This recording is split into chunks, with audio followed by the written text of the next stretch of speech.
ბიჭი რომელიც გადარჩა. თუ ეს წინადადება გეცნობა, ესე იგი მე და შენ საერთო ერთი კვეთა გვაქვს. მინიმუმ გქონდა ბავშვობაში. გამარჯობა, მე პაატა ვარ, ეს ჩემი არხია, სალახანა და დავიწყოთ. ჩემი არხის სპონსორია Moonlight Gym, თვარის ნათება, ვისაც გაინტერესებთ სპირიტუალური პრაქტიკა, ტარო, თქვენი ნატალური რუკა, შებრძანდით და სხვა უამრავ საინტერესო გასართობს და თავშესაქცევს ნახავთ ამ საიტზე. ჰარი პოტერის ყურებიცას, როდესაც ჰარი მიემგზავრება ჰოგვარტსის ექსპრესით ჰოგვარტსში, სადაც გაიცნობს რონ უიზლის, ალბათ თითოეულ ჩვენგანს ერთხელ მაინც უეცნებია გაესინჯა ის ტკბილეული, რასაც ჰარი ყიდულობს და უწილადებს რონ უიზლის და გეუბნებ თითქმის ყველა იმ ტკბილეულს, რომელიც გამოყენებულია ფილმში.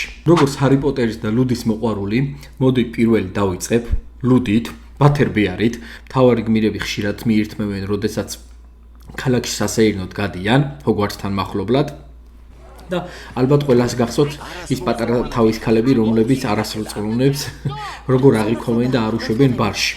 ასევე ადგილზე გავსინჯე ბათერბეარი, ასეთი ჭიქით მოგართმევენ, ჭიქის წამოღება შეგიძლია და ერთი ესეთი პატარა ულუფაღირს $14 და 75 ცენტი უკეთებენ ნაღებს თუ კარაქს და არის უგემრიელესი დასალევი და ვნახოთ კრემის გარეშე როგორი იქნება. დავაგემოვნოთ. ეს არის 0%-იანი იმის მიუხედავად რომ ლუდი არის 0%-იანი და შეუზღუდავია ნებისმიერი ასაკის ადამიანს შეუძლია მიირთვას და აგემონოს და კარამელის და ვანილის არომატით არის. მოდი ვნახოთ. რაც იქ დავლი, ეს ზუსტად ანალოგიური სუნი აქვს. ერთადერთი, ეხლა აქ ის კრემი აკლია იგემრიელად რომ ულვაში მოვითხვარო.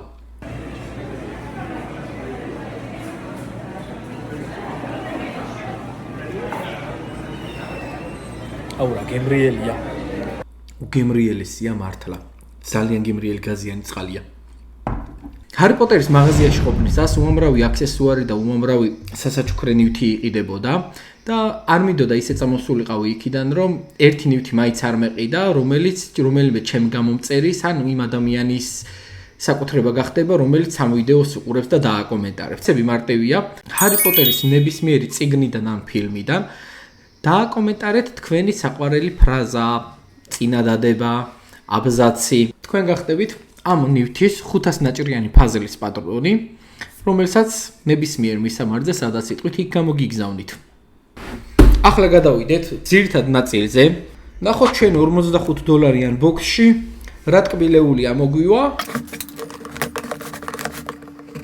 მოდი გადავიდეთ პირველ ტკბილეულზე და მინიატურული ბაყაყის შოკოლადი გავსინჯოთ ახლა. იცოცხლე, გაფხრეწვა გაგელეჯვაში მაგარი ვარ. და ამოგვივიდა შოკოლადის ბაყაყში ამოგვივიდა ბართი ბოუტის ფიგურა. ეს არის ადამიანი, რომელმაც გამოიგონა ტკბილეული, რომელსაც შეიძლება წყოლინტის და რაღაცა ეგეთი 1000 საიზღრობის გემო კონდეს. ესეთი მასიური ბაყაყია, დიდი შოკოლადის ფილაა და გავსინჯოთ. არაფერი განსაკუთრებული სუნი არ აქვს, რომ მაგალითად როგორც ლუდს ჩაოლებრივი შოკოლადია. კი, ჩაოლებრივი დიდი მასიური შოკოლადია.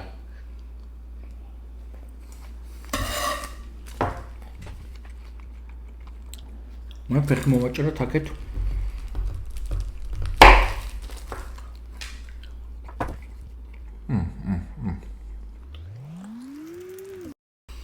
ძალიან გემრიელი შოკოლადია, ეტყობა რომ ხარისხიანი არის და ესენი არის კანფეტები და სავარაუდოდ კი ბერტი ბოუტის კანფეტებია, ვისი კარტიც ამოგვივიდა წეღან ამ ჯიგარის და მოდი ვნახოთ რამდენად ამაზრდენი გემოები ექნება.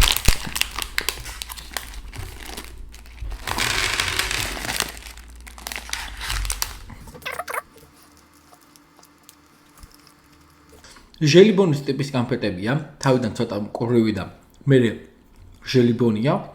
და ცუდი გემოსი რავი, არც ერთი არ არის. აშკარად ბავშვებზეა გათვლილი და მაგდო. აბსოლუტურად ყველა გემო სხვადასხვაა. მაგრამ ცუდი არც ერთი არაა. ბერტი ბოდის ყველა გემოს კანფეტი? ყველანაირი გემოსია. შოკოლადი, პიტნა. ასევე ისპანახი. ღვიძლი და ჭარხლის. ჯორჯი ამტკიცებდა, რომ ერთხელ ჟვლინკის გემოს კანფეტის კი შეხვდა. ჩვენი შემდეგი ტკბილეული, როგორც მოვიძიე, ჰანიდუკის ტკბილეულში სცენაში არ არის ესე პირდაპირ ნაჩვენები, მაგრამ წიგნში აზკაბანის ტყვე ნახსენებია. ესეთი პაწუწკუნტელა ბუზების ფორმა აქვს. სტანდარტულად გემრიელი შოკოლადია, როგორც ის ბაყაყი. ამდენი ტკბილეულისგან გონი შაქარი დამემართება და ის დებილობა ანეკდოტი მახსენდება. სანამ მოგწნავს იქამდე დიაბეტით მოგკლავსო. ეს არის ბათერბეარის 25 წლის იუბილეისთან დაკავშირებით სპეციალურად გამოშვებული კიდევ ერთი ლუდი. ნახოთ გემონური თვისებებით იგივეა თუ არა. ბოთლის ფორმა იგივეა, შეფუთვა და სტიკერები სხვანაირი. დედან გემრიელი იქნება. რა თქმა უნდა, არც ეს არ შეიცავს ალკოჰოლს.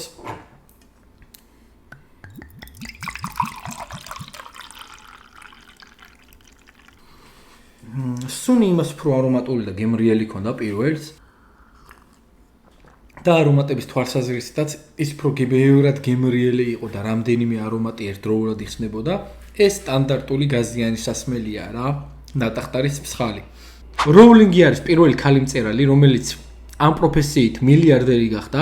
ასევე როულინგმა უამრავი სხვა წიგნი ამავე სამყაროზე დაწერა, არა მარტო ჰარი პოტერი და რამდენიმე ეკრანიზაცია უკვე მოხდა, ჯადოსნური ცხოველები და სადვიპოვოთის, როგორც იცის, 3 ნაწილია გადაღებული და ძალიან კარგი საყურებელი არის ადამიანებისთვის, რომლებიც ჰარი პოტერზე გავიზარდეთ და 90-იანებში დაბადებული ბავშვებისთვის, როდესაც პირველად ნახეთ ეს ჰარი პოტერი, იყო მატრიციდან გაქცევის საშუალებას გავდა ძალიან რა, იმიტომ რომ ჩვენ რეალობაში არავინ არ დაფრინავდა ნიმბუს 2000-ით, არავის არ ყავდა ბუ და არავის არ ქონდა ჯადოსნური ჯოხი რა, გვინდოდა, მაგრამ არ ქონდა.